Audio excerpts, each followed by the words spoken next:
It's your boy TapMana, and today we have another ASMR deck build.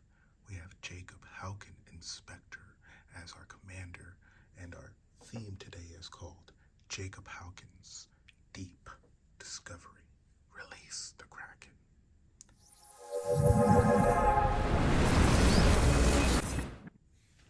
I hope everyone had a great holidays and good new year. We are back for another ASMR deck build. Jacob Hauken Inspector is our commander for this one.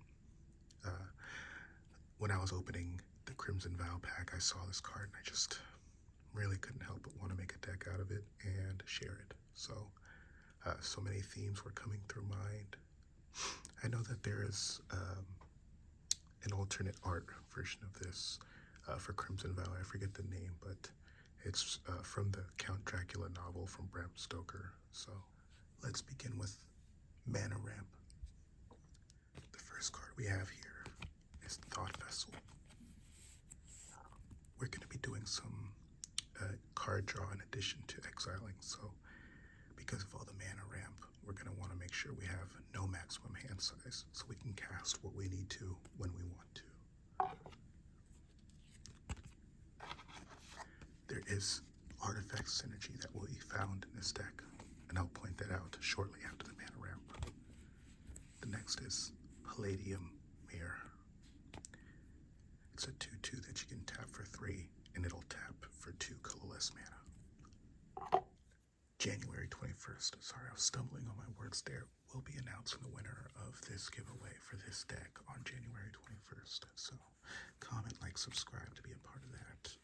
Again, moving forward for our scry synergy here to go along with getting everything out would be Silver Raven. It's a 1-drop, 1/1 flying for 1 blue. And when it enters the battlefield, scry 1. Pretty dang good in my opinion. Next we have Sage's Row Savant. It's a 1 blue, 1 colorless. When it enters the battlefield, scry 2, and it's a 2/1 Hauken Wizard. So with all this scry, you can imagine that, again, at the beginning of your upkeep, exile the top card of your library face down. You may look at that card for as long as it remains exiled.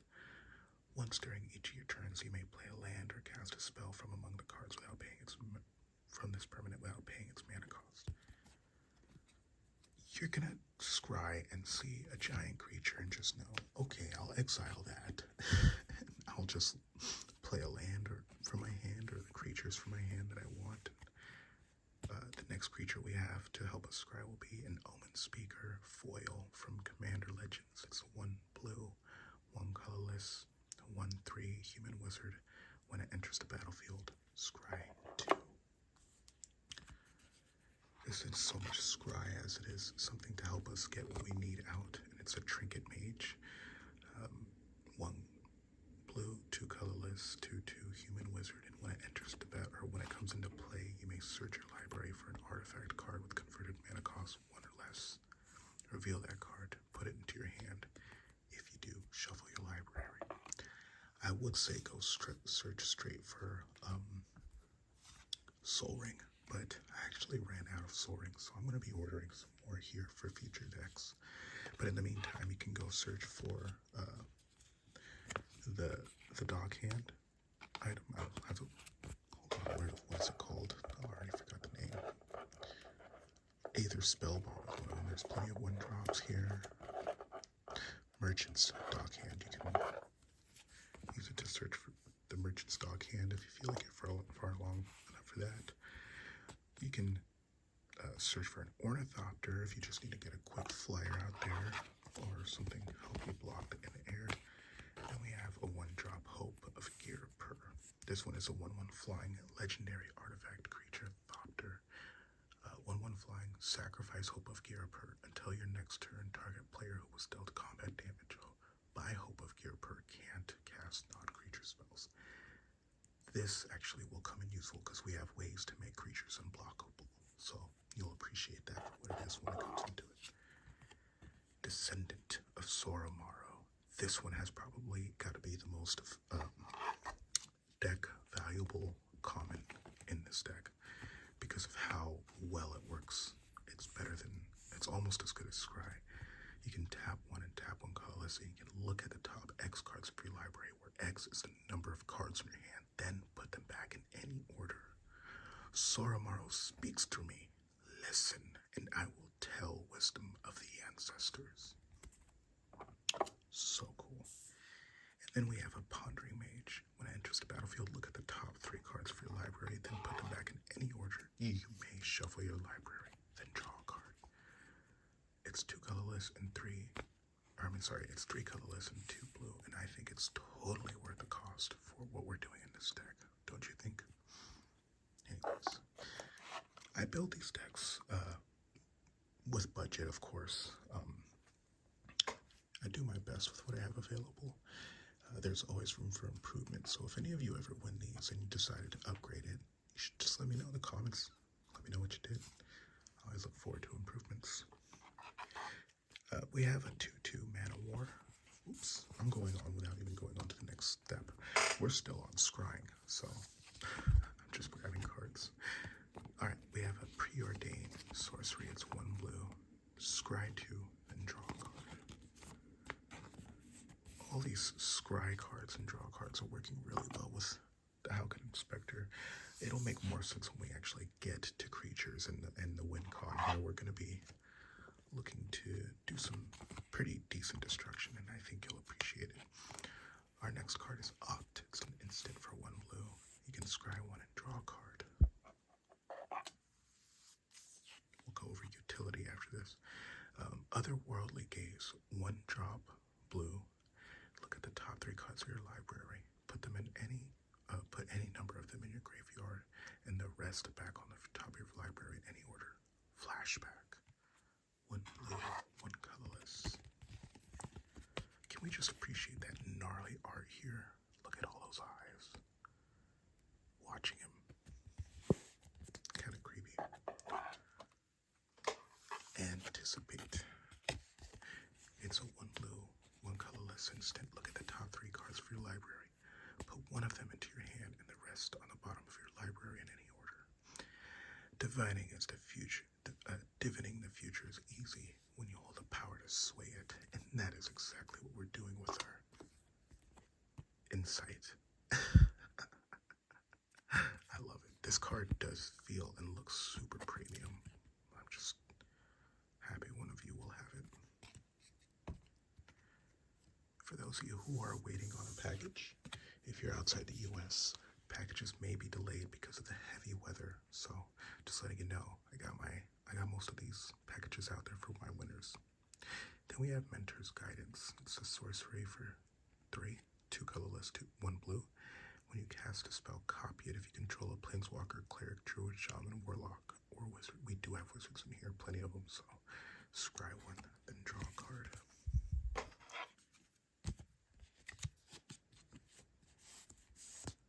Yes. Wonder what Jacob Hauken's doing. How Jacob Hauken's doing in Desolation Island. It seems like a creepy place. Let's get right into utility now. We'll go into utility and then we'll go into creatures. So for utility, we'll go into our planeswalkers. We have Jace, Mirror Mage, and it's for 2 blue and 1 colorless. This isn't a very fan favorite Jace, but this will work perfect in this deck, especially if you do the kicker.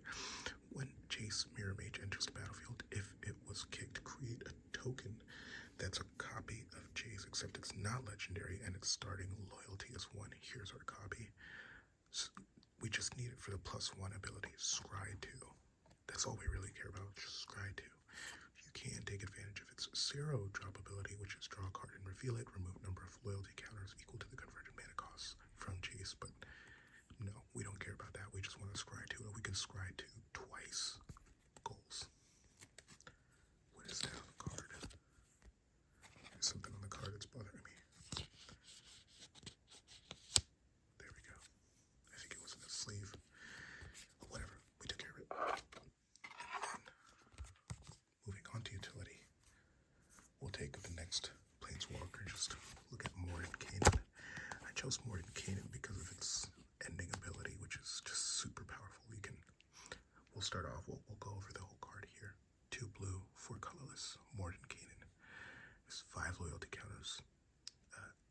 +2, draw 2 cards, then put a card from your hand on the bottom of your library, or you can -2 and create a blue dog illusion creature token with this creature's power and toughness are equal to twice the number of cards in your hand, or -10. Exchange your hand in your library, then shuffle. You get an emblem with you have no maximum hand size. That 10 drop. It sounds ridiculous and sounds like you really want to do it, but really, the first two are great. The first two are all we really want. Excuse me. Moving on with utility, we'll continue, and I will show you off what else we have. We have a Brainstone, which is a 1-drop artifact you can also search for using the Trinket Mage. And it'll tap 2, and you can sacrifice Brainstone and draw 3 cards and put 2 cards from your hand on top of your library in any order. In this deck, that works absolutely excellent. Then we have the Avarice Totem. It's a 1-drop artifact that you can search for again with the Trinket Mage, but for 5, you can exchange control of Avarice Totem and target non-land permanent. So, if you know someone's struggling with mana, you can go ahead and use this to your advantage. And then, if anything, you can, if you have your Void Snares or your other items that allow you to return it to your hand, exchange control this with your target permanent, and then use your removal to return this back to your hand. That's what I had in mind with this. So you're going to basically use this to gain control of things and then take it back. Pretty vicious, if you ask me. Mind's Desire for 2 blue and 4 colorless. You can shuffle your library, then exile the top card of your library, and until the end of the turn, you may play that card without paying its mana cost. Storm. So assuming if you have Hauken's Insight online already, you're going to be playing your own regular card. You're going to be playing a free cast, and then this Storm can jump off of that cast. So I'm saying this is pretty dang good in any deck, but for this deck especially, just getting that free cast and that spell and playing this after is just going to make it more powerful. So far, I'm feeling really good about the synergy in this deck. We have a lot of draw, we have a lot of scry, plenty of mana ramp, nothing preventing us from getting the most out of our creatures that you'll be seeing soon. Continuing on with utility, we have Rush of Knowledge. It's for 1 blue and 4 colorless, so it's a heavier casting cost sorcery. Draw cards equal to the highest converted mana cost among permanents you control. This will make sense once we get to our larger creatures. Council of Soratomi. This was an easy enough card that you can replace with any other card that you want, but for 1 blue and 2 colorless, you'll simply draw 2 cards. I believe this is Champions of Kamigawa that it's from. And moving on, we have further utility. That's right. We'll start off with our Patchwork Crawler. It's a 1/2, and you can tap 2 colorless and a blue to exile a target creature card from your own graveyard and put a +1/+1 counter on it. It has all activated abilities of all creature cards exiled with it. We have no real ways of getting our creatures back from our graveyard, so this is why we want this. Shapestealer. Whenever for 2 blue, it's a shapeshifter spirit, and whenever it blocks or becomes blocked, its power and toughness, it changes its power and toughness to the creature's power and toughness that it's blocking, or it gets blocked by. So basically more transforms into its power and toughness into whatever it's blocking or becomes blocked by. Yeah, it already said it. Whoops. Pretty interesting card in my opinion. Then we have a Parcel Mirror. You can tap 2 and sacrifice it just to draw a card, but it's a clue mirror, so it's basically just a clue with legs. It's a 2/1, which I like it. So if you block and you're not going to get too much value out of it blocking, you might as well sacrifice it. Then we have Minamo, Scroll Keeper. It's a 2/3 defender for 1 blue, 1 colorless. and your maximum hand size is increased by 1 in the case you haven't received your thought vessel yet. Next, we have our Body of Knowledge. This is a creature where its power and toughness are equal to the number of cards in your hand, and you have no maximum hand size. Whenever it's dealt damage, draw that many cards. Look at its awesome art. Look at all those hands and books, scrolls. This card goes well in this deck, in my opinion, especially if you end up using Morden Kanan's ability. You might draw yourself out, of course, but who cares if you're going to be doing that much damage anyways. Then we have Mana War. It's a 2/2 jellyfish. When it enters the battlefield, return target creature to its own hand. So I guess this really should have been in the removal pile. Again, I'm going to be announcing the winner of this giveaway on January 21st.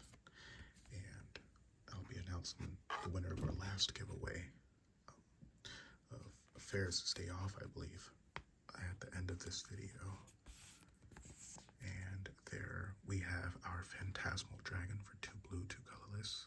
When it becomes the target of a spell or ability, sacrifice it. It's a 5/5 flying dragon illusion, though. I thought the illusions would be cool because to go with the flavor of the deck, we have Jacob Hauken suspecting a mysterious fog over the shores of Desolation Island. So these creatures come about to try to terrify him. We have 2 blue, 2 colorless Phantasmal Dreadmaw, which is a dinosaur illusion. It's a 6/6 trample, same thing. If it becomes the target of a spell or ability, sacrifice it. And for further utility, those other creatures are really just more for blockers and attackers, but final utility card is also a creature, Archaeomancer, 2 blue, 2 colorless. When it enters the battlefield, return target instant or sorcery cards from your graveyard to your hand. So if you need to get some of that scry stuff or draw stuff back, you're getting it back.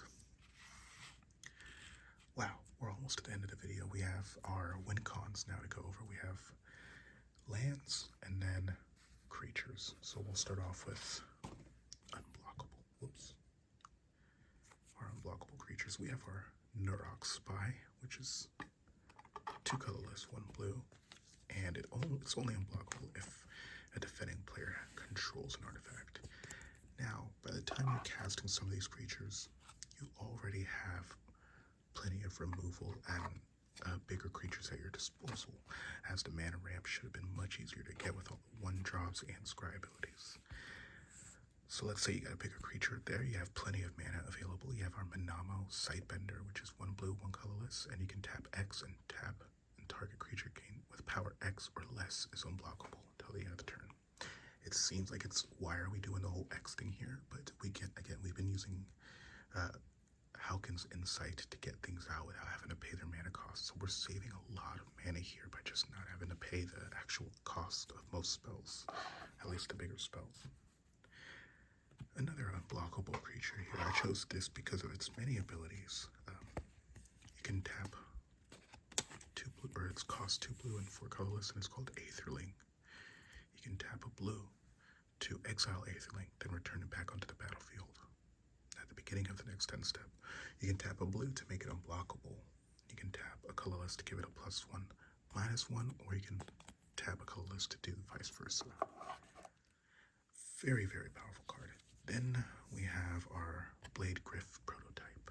It is a 3/2 flying, and whenever it deals combat damage to a player, destroy target non-land permanent of that player's choice that one of your opponents control. I thought this was really cool because you're basically going there to destroy their battlefield as you're attacking, or after you attack, deal that damage. With all the removal, it seems like you should be able to get the attack in. And in the midst of the fog, you find the Desolation Twin. Hence the name, Desolation Island. It's a 10/10 Eldrazi, 4/10. When you cast a spell, create a 10/10 colorless Eldrazi creature token. This card, if you are set up for the right combo, what you'll do here is use Hauken's Insight to play this face down. Then you're going to play it without paying its mana cost. You're going to create a copy token of Desolation Twin. Okay. Then you're going to take one of your removal spells. I'm going to find one here. There we go. I'll just grab anyone. Disperse. Return target non-land permanent to its owner's hand. You can return this to your hand. Okay. Don't mind me. We're doing stuff. We're just doing stuff. You're going to return this to your hand. And then you have another card in here that'll let you place target card from your hand. I think it was Brainstone. Yes. Draw 3 cards, then put 2 cards from your hand on top of your library from any order. You're going to put this on top of your library in the right order where you can use Hauken's Insight. So hopefully that little combo does play out for you. And then that's not all. Release the Kraken. Yes, you thought I forgot. I didn't forget. Desolation Island is named after the Desolation Twin that resides on it. Hauken has known this. Everyone knows this. But what is causing the fog? And it appears that Krakens are roaming the shores of Desolation Island, and their pressure of energy is causing the clouds to storm and fog around them. Starting with Charix, the Raging Isle. Spells your opponents cast that target Charix, the Raging Isle, costs 2 more to cast. And you can tap 3 and it'll get a -X, or +X, -X, where X is the number of islands you control. It's a 0/17 to start. Wormhole Serpent. This card is crucial for your Desolation Twin or your other big Krakens about to appear to get through. You can tap 3 and tap 1 blue, and it's a 3/5 Serpent. Target creature can't be blocked this turn. Hauken's discovering these beasts and is floored, is in awe of this great mesmerizing Benthid. It's an octopus 4/5. It's for 2 blue and 3 colorless. When it enters the battlefield, create 2 0/2 blue illusion creature tokens. I couldn't find 0/2, but here's an illusion token. Whenever this creature blocks a creature, that creature doesn't untap during its controller's untap step. That's what happens if you block any of these illusions. And then the Benthid has hexproof as long as you control this illusion. Oh, here we go. We have a Hullbreaker Horror.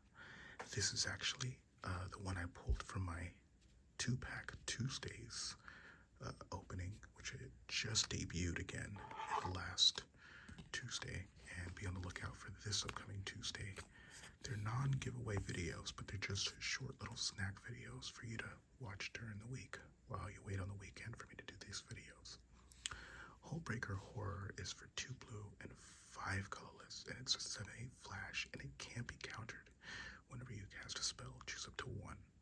Return target spell you don't control to its owner's hand, or return target non-land permanent to its owner's hand. You want this out as soon as possible. We have octopuses, krakens, leviathans, serpents, so it only makes sense that we have a spawning kraken here. It's a 6/6 for 1 blue and 5 colorless, and whenever a kraken, leviathan, octopus, or serpent you control deals combat damage to a player, create a 9/9 blue kraken creature token. Couldn't find one of those in my pile, but I found another copy token that we can use to utilize that. Drop the card, my bad. And our final heavy creature here will be our Harbor Serpent. It's a 5/5 island walk. It can't attack unless if there are 5 or more islands on the battlefield, which won't be too hard with this deck, I can promise. So if you can get any of these creatures right here, any damage in, as long as the spawning kraken's out, you're going to be spawning some pretty big stuff out there, and you have ways to make creatures unblockable. Hauken has been able to discover what was causing the fog on Desolation Island. After discovering the Desolation twins and confirming that is not the issue, the shores slowly fall back from the tide and the fog disappears. The mystery has been solved. I kind of improv that. I didn't even know where I was going with that, to be honest, but let's go over the 6 non-basic land we have. We have Access Tunnel, which is for 1 colorless, and then 3. For 3 and tap it, and you can make target creature unblockable with power 3 or less. Temple of the False God, which is tap 2 to your mana pool. Activate only if you have 5 or more lands. Shouldn't be too hard to achieve. Mishra's Factory. And we're just going to tap it to make it a 2/2 assembly worker in early rounds to get early damage in if possible. That's all. Then we have our Blighted Cataract. It's you can tap it for a colorless, or you can tap 5 and then tap a blue and you can sacrifice it to draw 2 cards. Buried Ruin. Tap it for a colorless, or you can tap 2 and then sacrifice Buried Ruin to return target artifact from a graveyard to your hand. And a dungeon module, R14, for Dungeons & Dragons Adventures of the Forgotten Realms Hall of the Storm Giants. An adventure for character levels 17 through 20. If you control 2 or more other lands, this enters the battlefield tapped. It taps for a blue. You can tap a blue and 5 colorless until the end of the turn. It becomes a giant 7/7 blue creature with ward 3. And the rest are remaining will be islands that I'll add in. It should be 28 islands in this deck. Those are your tokens. Whoops. And then the remaining sleeves. Well, that was the video, everyone. It's time to announce the winner of our last giveaway. Please forgive me if I'm not pronouncing this correct, but Christoph Oschika, congratulations. You're the winner of Ferris's Day Off deck build. If you would like to claim this winning, all you have to do is click on my link tree to find my email address, and you can contact me via email or through my Instagram page. Again, all that information is found on my link tree. If you guys want to go ahead and see more or have any suggestions, anything at all, feel free to let me know in the comments. If you want to support a different way, feel free to add me on Patreon, and that'll also be found on my link tree. And we have different levels of support there. But either way, I just want to say thank you, everyone, for watching. And please stay tuned for more. I'll be showcasing my own personal decks here on the channel soon. So, I end my turn. I pass. Congratulations, Christoph Oschika, on winning.